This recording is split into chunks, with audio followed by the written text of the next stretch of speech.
Hello friends, welcome to my study time. आज के इस वीडियो में हम इग्नो बीएड एंट्रेंस एग्जाम के कुछ प्रीवियस ईयर क्वेश्चन को डिस्कस करेंगे। आज के इस वीडियो का हमारा जो टॉपिक है वो मैथमेटिक्स सब्जेक्ट्स के ऊपर बेस्ड है। अगर आप इग्नो बीएड एंट्रेंस एग्जाम से रिलेटेड पूरा सीरीज देखना चाहते हैं तो नीचे डिस्क्रिप्शन बॉक्स में प्लेलिस्ट का लिंक दिया गया है, वहाँ जाके आप देख सकते हैं। इग्नो बीएड एंट्रेंस एग्जाम से रिलेटेड टीचिंग एप्टीट्यूड का पूरा एक सीरीज आने वाला है, वो भी आप इसी चैनल के थ्रू देख सकते हैं। इसीलिए my study time YouTube channel को सब्सक्राइब कर लीजिए। आप चाहे तो मेरे टेलीग्राम चैनल को भी ज्वाइन कर सकते हैं। तो चलिए आज का ये वीडियो शुरू करते हैं। क्वेश्चन नंबर 101 में पूछा गया है, what is the value of cot 45 plus 1/3 cosec 60। ठीक है, तो आइए सॉल्व करते हैं। cot 45 plus 1/3 cosec 60। ठीक है, तो यहाँ पर cot 45 का वैल्यू होता है 1 प्लस 1/3, cot 60 का वैल्यू होता है 2/√3। ठीक है, तो इसे सॉल्व करेंगे तो क्या होगा, 1 प्लस 2/3√3। ठीक है, तो इसे हम दोबारा सॉल्व करेंगे तो ये क्या हो जाएगा, नीचे एलसीएम 3√3 हो जाएगा, ऊपर 3√3 प्लस 2 आ जाएगा। ठीक है, तो नीचे जो 3√3 है इसे हटाने के लिए हमें क्या करना पड़ेगा, इसे ऊपर एंड नीचे 3√3 मल्टीप्लाई करना पड़ेगा। 3√3 प्लस 2/3√3 मल्टीप्लाइड बाय 3√3/3√3। ठीक है, तो इसे सॉल्व करते हैं। ऊपर जो मल्टीप्लाई होगा 3√3, ये इसके साथ एक बार मल्टीप्लाई होगा, इसके साथ एक बार मल्टीप्लाई होगा, क्योंकि बीच में प्लस साइन है। ठीक है, तो ऊपर जो 3√3 के साथ मल्टीप्लाई होगा वो हो जाएगा 27 प्लस 6√3 डिवाइडेड बाय 27। तो यहाँ पर 27 एंड 6 में हम 3 कॉमन ले आएंगे। 3 9 प्लस 2√3 डिवाइडेड बाय 27। तो यहाँ पर 3 97 से कट करेंगे, यहाँ पर 9 आ जाएगा। तो हमारा आंसर क्या बन के आ जाएगा, 9 प्लस 2√3 डिवाइडेड बाय 9। ठीक है, ये हमारा आंसर हो जाएगा। तो ऑप्शन में देख लीजिए कहाँ पर है, तो ऑप्शन नंबर बी में है 9 प्लस 2√3 डिवाइडेड बाय 9। तो ऑप्शन नंबर बी हो जाएगा आपका करेक्ट आंसर। नेक्स्ट क्वेश्चन देखते हैं। क्वेश्चन नंबर 102 में पूछा गया है, if cot theta equals to, तो यहाँ पर cot का वैल्यू मिसिंग है, लेकिन cot का वैल्यू यहाँ पर है, cot थीटा इक्वल्स टू 21/20। ठीक है, cot theta equals to 21/20, then what is the value of sec theta. तो sec थीटा का वैल्यू हमें फाइंड करना है। तो जो ट्रायगोनोमेट्रिक फंक्शन होता है वो एक राइट एंगल ट्रायंगल पर ही अप्लाइड होते हैं। ठीक है, ए बी सी, ये राइट एंगल ट्रायंगल, ये हम थीटा ले लेते हैं। तो cot थीटा का वैल्यू क्या है, cot थीटा का वैल्यू होता है यहाँ पर बेस अपॉन में परपेंडिकुलर, बेस अपॉन यहाँ पर हाइट ले लेते हैं, HEIGHT हाइट, जिसे हम P सिंबल से डिनोट करते हैं। ये हमारा P है, ये हमारा हाइपोटेनियस H है, ये हमारा बेस B है। ठीक है, तो ये हमारा तीनों रेडी हो गया। cot theta equal to base upon height, तो यहाँ पर बेस कितना दिया है 21, उसके बाद हाइट कितना है 20, तो H हम आसानी से फाइंड कर सकते हैं। H का वैल्यू क्या हो जाएगा, H square equals to 20 square plus 21 square. ठीक है, तो यहाँ पर क्या हो जाएगा, 20 का स्क्वायर 400 प्लस 441 इक्वल्स टू, ये बन जाता है H स्क्वायर इक्वल्स टू बन जाता है 841। That means H equals to बन जाएगा कितना 29। तो H का वैल्यू हमें मिल चुका है, H का वैल्यू हो गया 29। अभी हमें क्या फाइंड करना है, सेक थीटा। सेक थीटा का मतलब होता है हाइपोटेनियस अपॉन बेस। ठीक है, हाइपोटेनियस अपॉन बेस, H का वैल्यू 29 है और बेस का वैल्यू 21 है। तो ये मिल चुका हमें answer, sec theta equals to 29 upon 21। तो ऑप्शन में देख लीजिए कहाँ पर है, ऑप्शन नंबर ए में है 29 अपॉन 21। तो ऑप्शन नंबर ए हो जाएगा आपका राइट आंसर। नेक्स्ट क्वेश्चन देखते हैं। क्वेश्चन नंबर 103 में पूछा गया है, the ratio of present age of P and Q is 7 and 9, 7:9। ये हो गया प्रेजेंट, यहाँ पर P एंड Q का रेशियो दिया गया है। ठीक है, 7:9। 10 year before there edges ratio was 5:7। ये 10 ईयर एगो। इसे हम इजी वे में सॉल्व करेंगे। तो यहाँ पर भी देख लीजिए 10 ईयर का गैप 2 यूनिट में बन रहा है, यहाँ पर भी 10 ईयर का गैप 2 यूनिट। 10 ईयर गैप जो है कितने रेशियो में है, 2 रेशियो। ठीक है, रेशियो में है, तो 1 रेशियो का वैल्यू कितना हो जाएगा, 10/2 इक्वल्स टू 5। एक रेशियो का जो वैल्यू है वो 5 हो जाएगा, क्योंकि यहाँ पर देख लीजिए, यहाँ पर जो 10 साल का गैप है, यहाँ पर 2 रेशियो में अंतर हो रहा है, ठीक है। तो 1 रेशियो बराबर 5 ईयर हो जाएगा, तो 9 रेशियो बराबर कितना हो जाएगा, 9 into 5 that equals to 45 year, ठीक है, 45 ईयर हो जाएगा। तो क्यू का प्रेजेंट एज हमें पूछा गया था, क्यू का प्रेजेंट एज यहाँ पर 45 ईयर है, तो ऑप्शन नंबर बी हो जाएगा आपका राइट आंसर, ठीक है। क्वेश्चन नंबर 104 में पूछा गया है, Priya got 9 marks more in history than what she got in geography. अगर प्रिया जियोग्राफी में x मार्क है तो उसका हिस्ट्री में क्या होगा, हिस्ट्री में होगा x+9, ठीक है। उसके बाद कहा गया है her history marks are 56% of sum of her history and geography mark. x+9 ये हिस्ट्री का मार्क है और जियोग्राफी का मार्क है, ठीक है। तो क्वेश्चन में पूछा गया है जो उसका हिस्ट्री का mark 56% of sum of mark है, ठीक है, इंटू x+9 प्लस x, ठीक है। तो इसे हम सॉल्व कर लेते हैं, ये जो 100 है इधर ले आते हैं, 100x माइनस 900 इक्वल्स टू 56 को यहाँ पर मल्टीप्लाई करते हैं तो 112x प्लस 540 हो जाएगा, ठीक है। तो यहाँ पर जितने जो x का वैल्यू है एक साइड में ले आते हैं तो क्या हो जाएगा, यहाँ पर हो जाएगा 12x इक्वल्स टू 900 माइनस 540 हो जाएगा, implies that 12x equals to हो जाएगा ये 396 हो जाएगा। उसके बाद x इक्वल्स टू 396 बाय 12 करेंगे तो ये हो जाता है 33। तो x हमने लिया था जियोग्राफी का mark, geo mark equals to 33, history mark equals to, history mark क्या हो जाएगा 33 प्लस 9 हो जाएगा, ये होता है 42, ठीक है। तो उसका मार्क पूछा गया है जियोग्राफी का मार्क, तो 33 मार्क है, तो ऑप्शन नंबर देख लीजिए, ऑप्शन नंबर डी हो जाएगा आपका right answer, option number D. Next question देखते हैं, क्वेश्चन नंबर 105 में पूछा गया है a boat goes a certain distance at 40 kilometre per hour and comes back the same distance at 24 kilometre per hour. तो यहाँ पर एक जो बोट है वो सेम डिस्टेंस जाते वक्त वो लेता है 40 किलोमीटर पर आवर, ठीक है, जाते वक्त, और लौटते वक्त वो लेता है 24 किलोमीटर पर आवर, ठीक है। तो वो सेम डिस्टेंस कवर कर रहा है डिफरेंट स्पीड पर, तो इसके लिए एक फॉर्मूला होता है, फॉर्मूला क्या है 2ab बाय ए प्लस बी। तो यहाँ पर ए एंड बी जो है वो डिफरेंट स्पीड को रिप्रेजेंट करता है, ए एक स्पीड बी एक स्पीड, ठीक है। तो फॉर्मूला में हम पुट कर लेते हैं 2 into 40 into 24 divided by 40 plus 24, ठीक है। तो ये हो जाएगा नीचे आ जाएगा, ऊपर ऐसे लिख लेते हैं 2 इंटू 40 इंटू 24, नीचे आ जाएगा 64, इसे हम कैंसिल कर लेते हैं 4 4 जा, ठीक है, यहाँ पर 6 आ जाएगा, यहाँ पर 24 16, ठीक है, 2 8, तो यहाँ पर इसे सॉल्व करने पर आ जाएगा टोटल 30 आ जाएगा, ठीक है। तो हमारा आंसर बन जाएगा the average speed of the total journey equals to 30 kilometre per hour. तो ये होता है एवरेज स्पीड, एवरेज स्पीड का फॉर्मूला। अगर सेम डिस्टेंस दो डिफरेंट स्पीड में कवर कर रहा है तो एवरेज स्पीड क्या होता है 2ab बाय ए प्लस बी। तो आंसर हो जाएगा 30 kilometre per our, option number D हो जाएगा आपका राइट आंसर। नेक्स्ट क्वेश्चन देखते हैं, क्वेश्चन नंबर 106 में पूछा गया है in a class of 39 students there are 26 girls, ठीक है। The average weight of these girls is 42 kg and the average weight of full class is 48. What is the average weight of boys of the class? ठीक है, तो इसे भी हम solve कर लेते हैं। तो सबसे पहले हमें देखना होगा 39 स्टूडेंट हैं, ठीक है, ये टोटल स्टूडेंट, ये टोटल है, तो टोटल स्टूडेंट का जो टोटल वेट होगा वो कितना होगा 39 इंटू 48, ये हो जाता है 1872 kg, ये हो गया टोटल वेट ऑफ क्लास, ठीक है, total weight of whole class.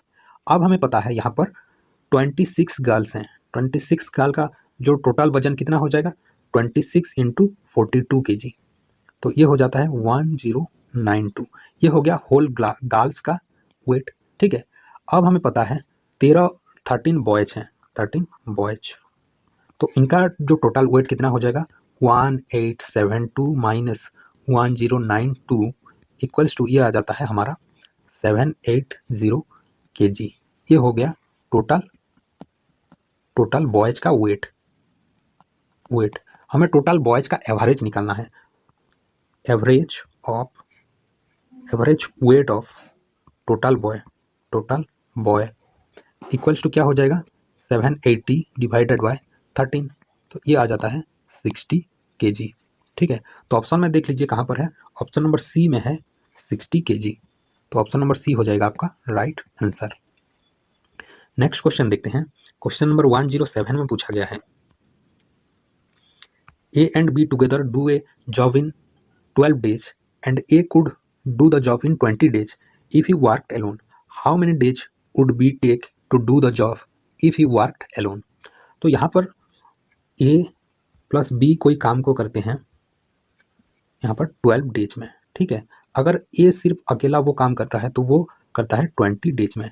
तो काम कितना है हमें नहीं पता, तो इसीलिए काम को हम इन दोनों का एलसीएम ले लेते हैं, मान लेते हैं टोटल जो वर्क है वो 60 है, ये टोटल वर्क। ठीक है, तो ए प्लस बी एक दिन में कितना करेंगे, total work divided by total days taken, तो यहाँ पर 60/12 करेंगे तो 5 काम, 5 वर्क, ये पर डे के हिसाब से है, पर डे में वो लोग 5 काम करेंगे। ए पर डे में कितना काम करेगा, 60 divided by 20 equals to 3 work.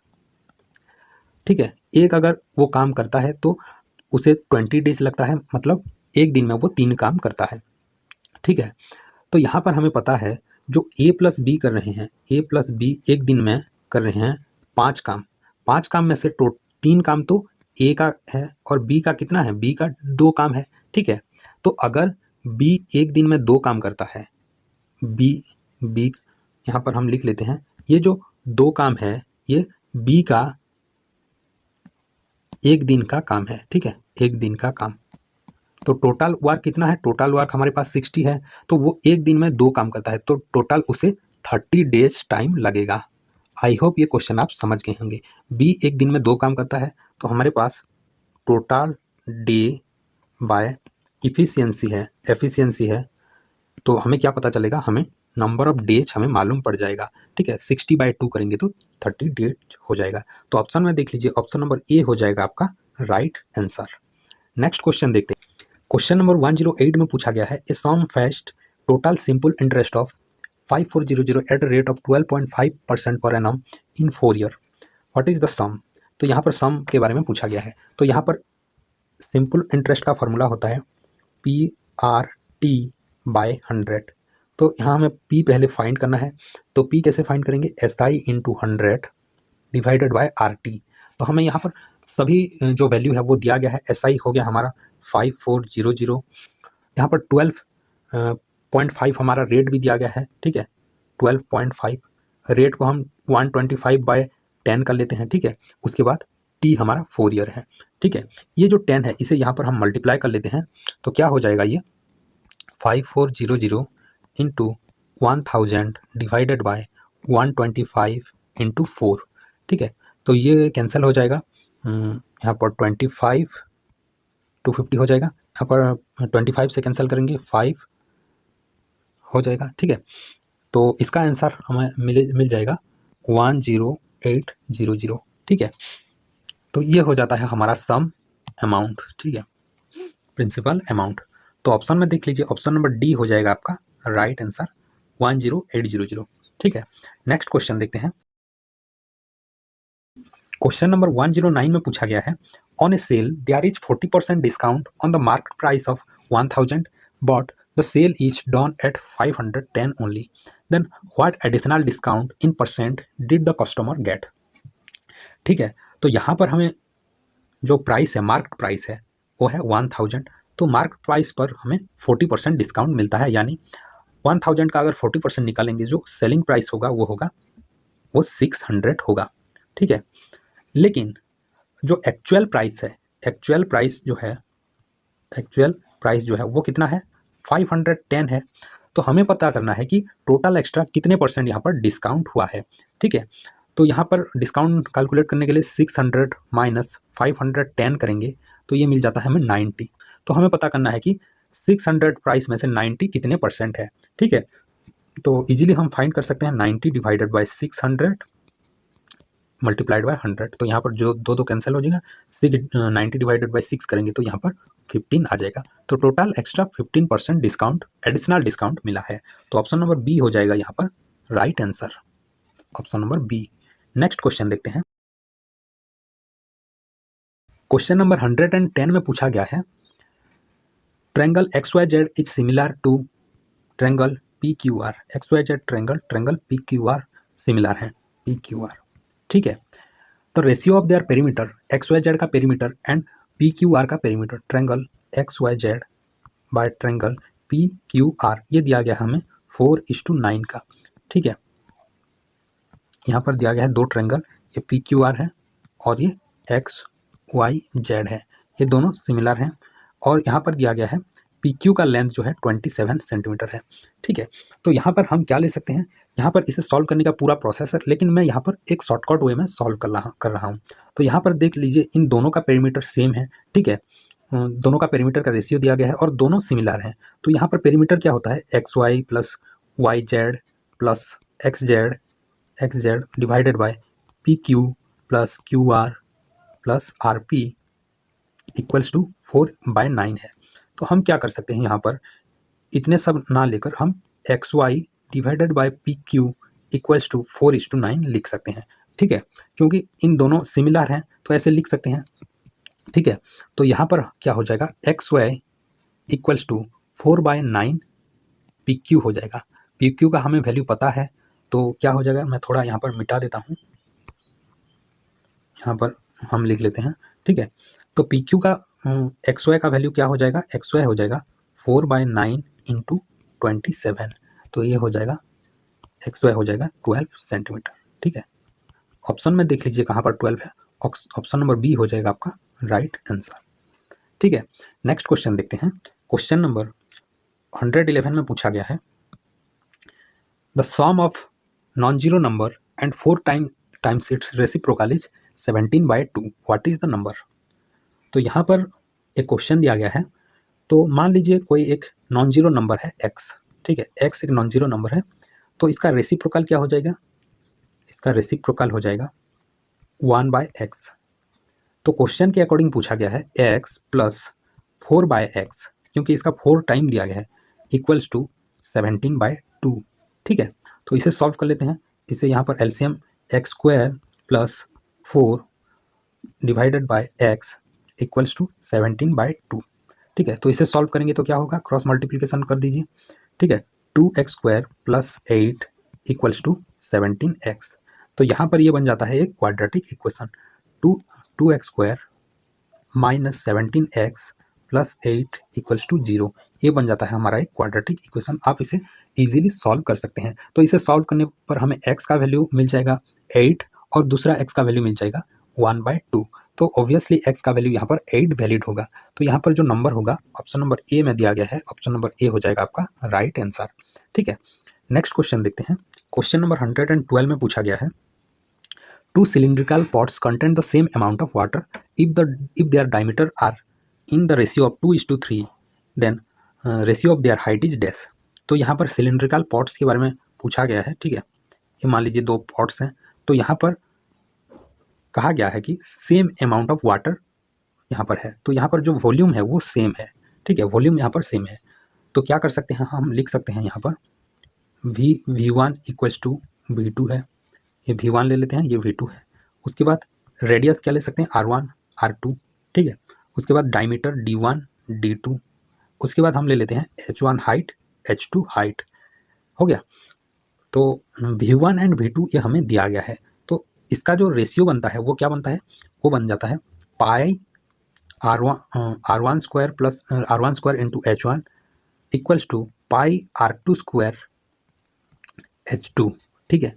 तो इन दोनों का जब हम रेशियो लेंगे तो क्या होगा, H1/H2 equals to R2 square by R1 square, ये हो जाएगा, ठीक है। तो यहाँ पर R का वैल्यू हमें नहीं दिया, लेकिन डायमीटर का रेशियो दिया गया है जो कि है 2:3। तो यहाँ पर हम ले सकते हैं H1/H2 इक्वल्स टू हम ले सकते हैं 3/2 का स्क्वायर हम ले सकते हैं, जो कि है 9/4। तो हाइट का रेशियो यहाँ पर क्या हो जाएगा, 9/4 हो जाएगा। तो ऑप्शन में देख लीजिए, ऑप्शन नंबर डी हो जाएगा यहाँ पर राइट आंसर 9:4। ठीक है, H1 एंड H2 हाइट का रेशियो। नेक्स्ट क्वेश्चन देखते हैं।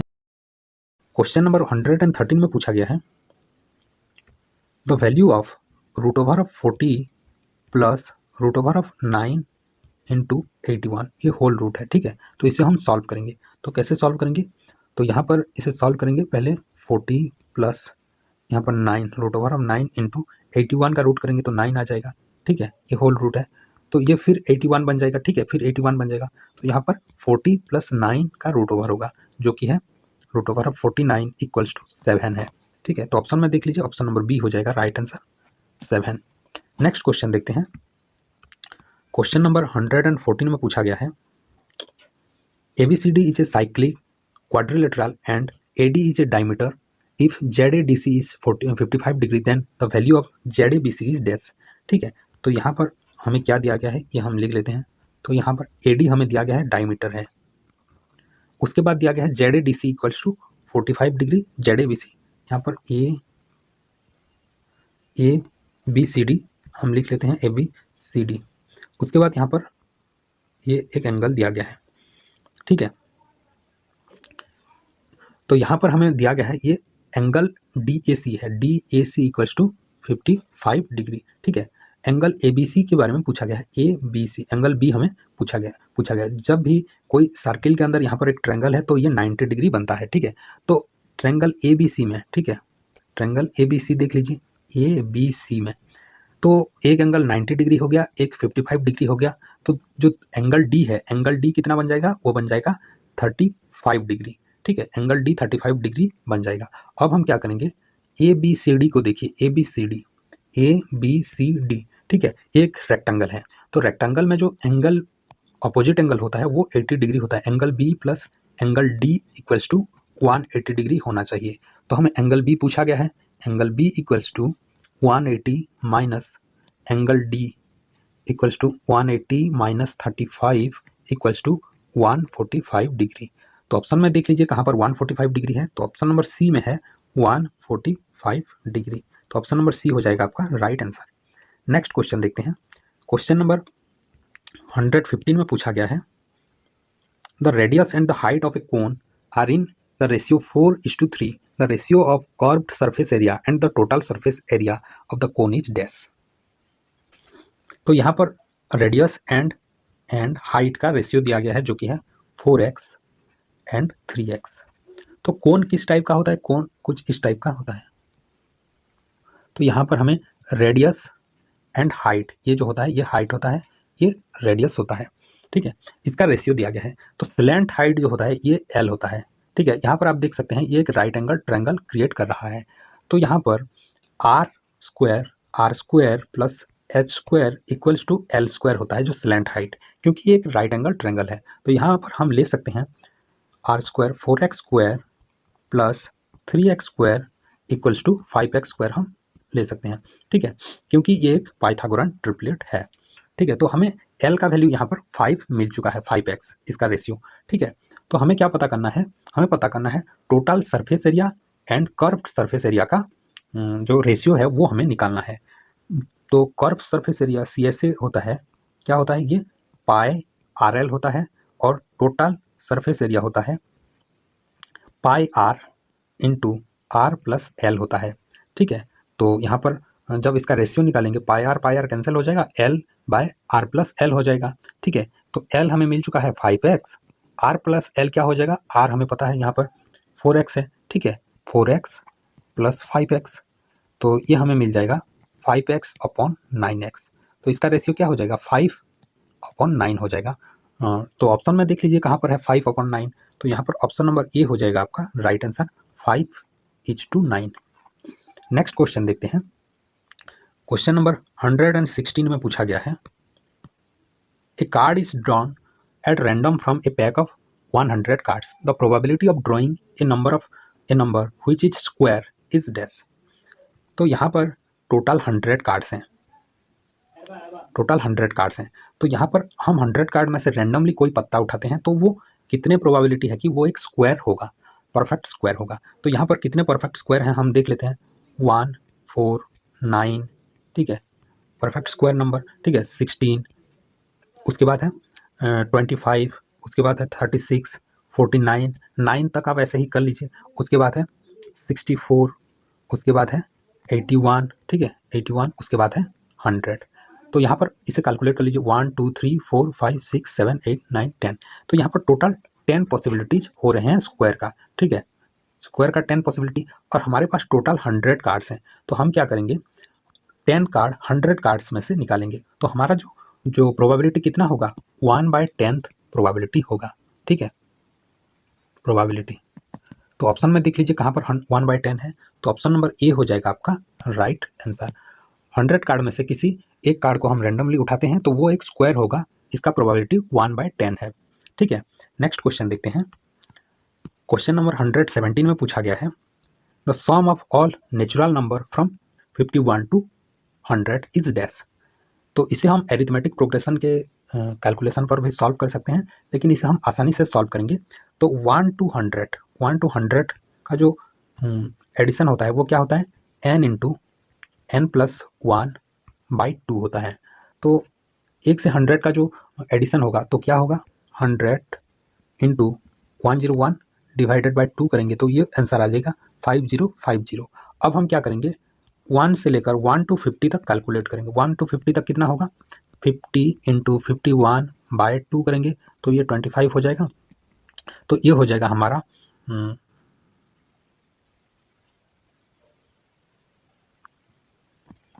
1275 आ जाएगा, ठीक है। तो यहाँ पर ये हो गया 1 to 100, ये हो गया 1 to 50। तो यहाँ पर 1 to 100 में से 1 to 50 माइनस कर देंगे तो हमें मिल जाएगा 51 to 100 का समेशन, ठीक है। तो यहाँ पर 5050 माइनस 1275 कर लेंगे तो हमें मिल जाता है यहाँ पर 3775। ये हमारा आंसर हो जाता है। तो ऑप्शन में देख लीजिए कहाँ पर है, ऑप्शन नंबर डी पर है 3775। ये हो गया ऑप्शन नंबर डी आपका आंसर। नेक्स्ट क्वेश्चन देखते हैं। क्वेश्चन नंबर 118 में पूछा गया है, व्हेन सिंप्लीफाइड, यहाँ पर ये जो लिखा गया है ये लिखना पॉसिबल नहीं था, इसीलिए मैं इसे दोबारा लिख लेता हूँ। 256, ये जो आप देख रहे हैं ये टोटल पावर में है, ठीक है। 256 माइनस उसका पावर है, उसके बाद 3/4 है इसका पावर। तो इसे हमें सॉल्व करना है, ठीक है। तो इसे हम कैसे सॉल्व करेंगे, तो यहाँ पर आप देख लीजिए 256 ऐसे ही लिख देंगे, उसके बाद माइनस होल कर लेंगे 4, 1/4 टू द पावर 3/2 कर लेंगे यहाँ पर, ठीक है। क्योंकि 1/3/2 किया इसीलिए माइनस सिंबल यहाँ पर हट गया है, ठीक है। तो ये हो जाएगा, इसका जब पावर हम करेंगे तो यहाँ पर हम लिख सकते हैं, इस स्टेप को हम यहाँ पर लिख लेते हैं। 256 minus 1/2 to the power 2 into 3/2 है, तो यहाँ पर 2 कैंसिल हो जाएगा, 2 टू द पावर 3 हो जाएगा। तो इसे हम सॉल्व करेंगे तो 256 माइनस 1/8 हो जाएगा, ठीक है। यहाँ पर 256 आ गया है। तो इन टोटल को जब हम सॉल्व करेंगे 1/256 टू द पावर 1/8 हो जाएगा, ठीक है। तो 256 को हम क्या लिख सकते हैं, 1/256 को हम लिख सकते हैं 2 to the power 8 multiplied by 1/8। तो यहाँ पर 8 कैंसिल हो जाएगा, तो इसका वैल्यू हो जाएगा 1/2 हो जाएगा इसका वैल्यू। तो ऑप्शन में देख लीजिए कहाँ पर है, तो ऑप्शन नंबर डी में है 1/2, जो कि है आपका राइट आंसर। आई होप ये क्वेश्चन आप समझ गए होंगे। नेक्स्ट क्वेश्चन देखते हैं। क्वेश्चन नंबर 119 में पूछा गया है, if the angle of elevation of a tower from 2 distant point A and B. यहाँ पर एक टावर है, 2 डिस्टेंट पॉइंट है ए एंड बी, ठीक है। तो यहाँ पर ए का डिस्टेंस हमें दिया गया है ए, और यहाँ पर बी है, ठीक है। तो यहाँ पर angle of elevation same side same straight line में दिया गया है। ये एंगल ऑफ एलिवेशन है 30 डिग्री और ये है 60 डिग्री। तो हमें इस टावर का हाइट हमें पता करना है। तो यहाँ पर हम ले लेते हैं A B C D, triangle हो गया। तो बहुत ही आसान है, बस आपको 10, 60 एंड 10, 30 का वैल्यू पता होना चाहिए, ठीक है। तो यहाँ पर हम सॉल्व करते हैं इनको। सबसे पहले हम देखेंगे ट्रायंगल ए बी सी को। ट्रायंगल ए बी सी में 10, 60 equals to A B by B C, जो कि है ए बी एच है, बी सी बी है, ठीक है। 10, 60 का वैल्यू √3 होता है। तो हमें पता चला है कि √3 is equal to H by B, implies that H equals to क्या हो जाएगा, b√3, ठीक है। h इक्वल्स टू हमें मिल चुका है b√3, ये हमारा इक्वेशन 1 है, ठीक है। सेम टाइप क्या करेंगे यहाँ पर, ट्रायंगल ए बी डी में tan 30 इक्वल्स टू क्या होगा, A B by B D. tan 30 का वैल्यू कितना होता है, 1/√3, 1/√3 इक्वल्स टू ए बी हमारा h है और B D equals to A है। तो यहाँ पर हमें मिल चुका है h इक्वल्स टू क्या हो जाएगा, a/√3 हो जाएगा h इक्वल्स टू, ठीक है। ये इक्वेशन 2 हो गया हमारा। हम इन दोनों इक्वेशन को मल्टीप्लाई करेंगे, ठीक है। इन दोनों इक्वेशन को मल्टीप्लाई करेंगे तो क्या हो जाएगा, यहाँ पर इन दोनों इक्वेशन को अगर मल्टीप्लाई करेंगे तो h² हो जाएगा b√3 इंटू a/√3, ठीक है। √3 कैंसिल हो जाएगा, h² इक्वल्स टू ab हो जाएगा, देन h इक्वल्स टू हो जाएगा √ab, ठीक है। ये मिल चुका हमें h का वैल्यू। तो ऑप्शन में देख लीजिए कहाँ पर है, तो ऑप्शन में देख लीजिए कहाँ पर h इक्वल्स टू √ab है। तो ऑप्शन नंबर सी में आपका आंसर है √ab, ऑप्शन नंबर सी हो जाएगा आपका राइट आंसर। तो क्वेश्चन नंबर 120 में पूछा गया है, the difference of area of 2 squares, 2 squares हैं, ठीक है, अलग अलग लाइन सेगमेंट में, ठीक है। Difference of length is 32 square centimetre, find the length of greater line if one is longer than the other by 2 centimetre. तो छोटे का जो लेंथ है वो मान लेते हैं x, ठीक है। जो बड़ा वाला है उसे हम मान लेते हैं x+2, ठीक है। तो अकॉर्डिंग टू क्वेश्चन क्या है, x+2 स्क्वायर एरिया का area minus smaller area equals to 32 square centimetre, ठीक है। तो इसे आप सॉल्व कर लीजिए, x² plus 4x minus 4 minus x² equals to 32, ठीक है। तो इसे हम x² कैंसिल करेंगे, यहाँ पर 4 कॉमन ले जाएंगे तो कितना होगा 4x माइनस 1, ठीक है। यहाँ पर प्लस होना चाहिए, x+1 इक्वल्स टू 32। तो यहाँ पर x+1 इक्वल्स टू, ये इधर जाके डिवाइड हो जाएगा, 8 हो जाएगा, ठीक है। देन x इक्वल्स टू कितना हो जाएगा, 8 minus 1 that equals to x equals to 7 हो जाएगा, ठीक है। लेकिन हमें ये तो स्मॉलर का लेंथ आ गया, लेकिन हमें लार्ज का लेंथ निकालना है, ठीक है। तो 7 + 2 कर देंगे जो हो जाएगा 9। तो ऑप्शन नंबर देख लीजिए, ऑप्शन नंबर बी हो जाएगा आपका राइट आंसर, 9 सेंटीमीटर। आपका लार्जर लाइन सेगमेंट का जो स्क्वायर का लेंथ 9 सेंटीमीटर, ठीक है। तो ये थे कुछ क्वेश्चन मैथमेटिक्स से रिलेटेड। तो आई होप ये वीडियो आपको पसंद आया होगा। तो वीडियो पसंद आए तो वीडियो को लाइक कर दीजिए, शेयर कर दीजिए and my study time YouTube channel को सब्सक्राइब कर लीजिए। अगर आप इग्नो बीएड एंट्रेंस एग्जाम से रिलेटेड पूरा सीरीज देखना चाहते हैं तो नीचे टेलीग्राम चैनल का लिंक दिया गया है या फिर प्लेलिस्ट का लिंक दिया गया है, वहाँ जाके आप देख सकते हैं। इग्नो बीएड एग्जाम से रिलेटेड पूरा एक टीचिंग एप्टीट्यूड का सीरीज आ रहा है, उसे देखने के लिए प्लीज़ चैनल को सब्सक्राइब कर लीजिए और टेलीग्राम चैनल के साथ भी जुड़ जाइए। Thank you.